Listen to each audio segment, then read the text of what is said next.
Angelfall, Susan E. Chapter 1. Ironically, since the attacks, the sunsets have been glorious. Outside our condo window, the sky flames like a bruised mango in vivid orange, red, and purple. The clouds ignite with sunset colors, and I'm almost scared those of us caught below will catch on fire too. With the dying warmth on my face, I try not to think about anything other than keeping my hands from trembling as I methodically zip up my backpack. I put on my favorite boots. They used to be my favorites because I got a compliment from Misty Johnson about the look of the leather strips laddering down the sides. She was, a cheerleader known for fashionable taste. So I figured these boots were my token fashion statement, even though they're made by a hiking boot company for serious wear. Now they're my favorites because the strips make for a perfect night folder. I also slip sharpened steak knives into Paige's wheelchair pocket.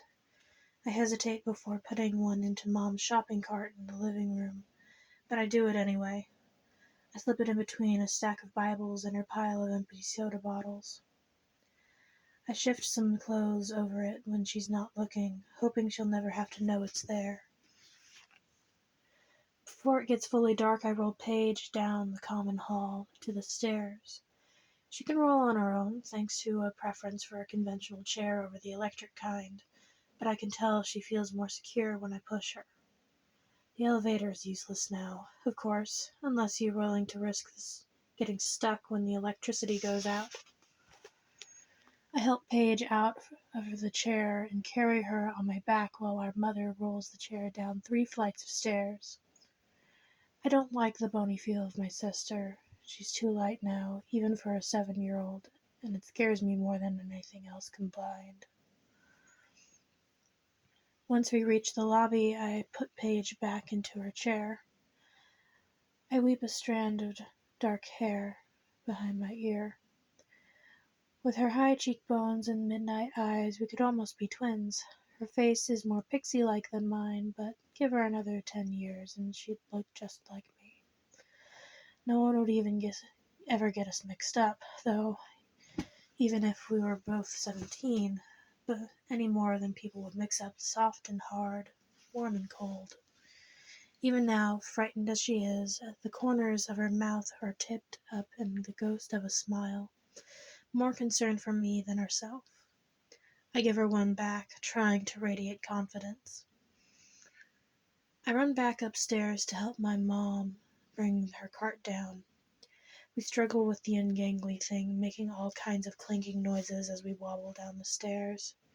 This is the first time I'm glad no one's left in the building to hear it.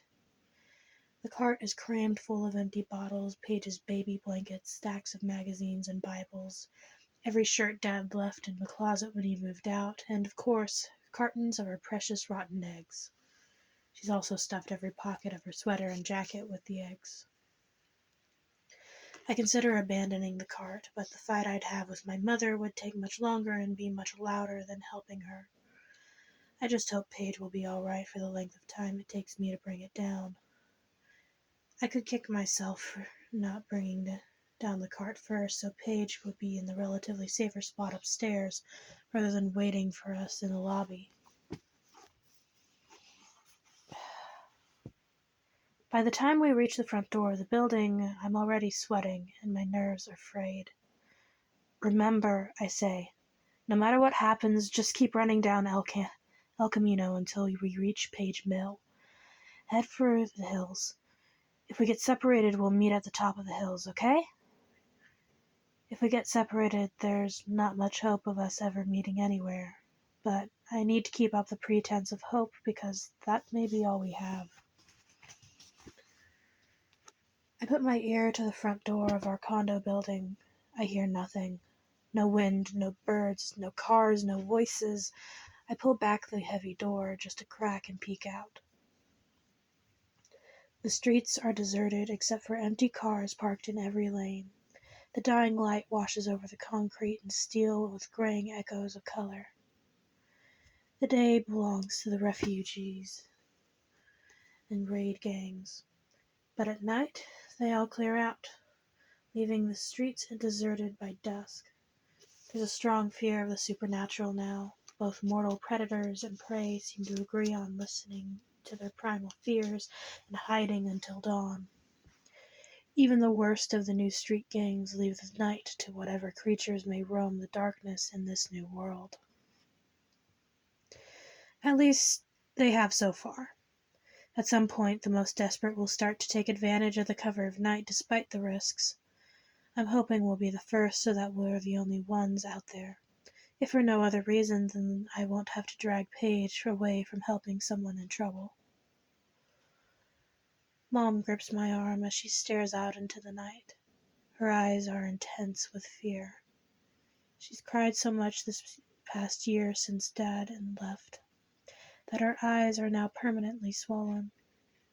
She has a special terror of the night, but there's nothing I can do about that. I start to tell her it'll be all right, but the lie dries in my throat. It's pointless to reassure her. I take a deep breath and yank open the door.